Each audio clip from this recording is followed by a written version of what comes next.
I gledam stvari koje su danas ljudi počeli stavljati na oglase. Znači, danas ti više nije dovoljno da imaš stan od 50 kvadrata da tražiš soma eura. Ne, sad su već ljudi krenuli upisivati stanove, znači šarmantna garsonjera.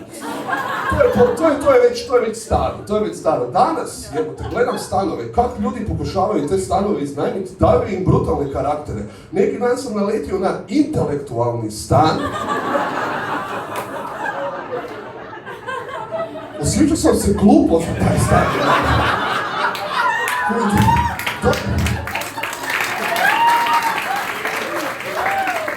Došao sam ga pogledat, žena mi je rekla kao, evo, tu su vam police za enciklopedije, ja sam mislio, enciklopedije? Ja imam rizla, mogu rizla staviti. Da, osjećao sam se glupo, jebate, koji šta da zapravo tražim, znaš kaj tražim? Tražim ugodan narkomanski stan. Da ja upadnem unutra koja je intimata, nisam kupio rizla i sam se otvori polica u kuhinji, bam, evo ti rizla. To je 800 eura plus polog, jel da? Da, je.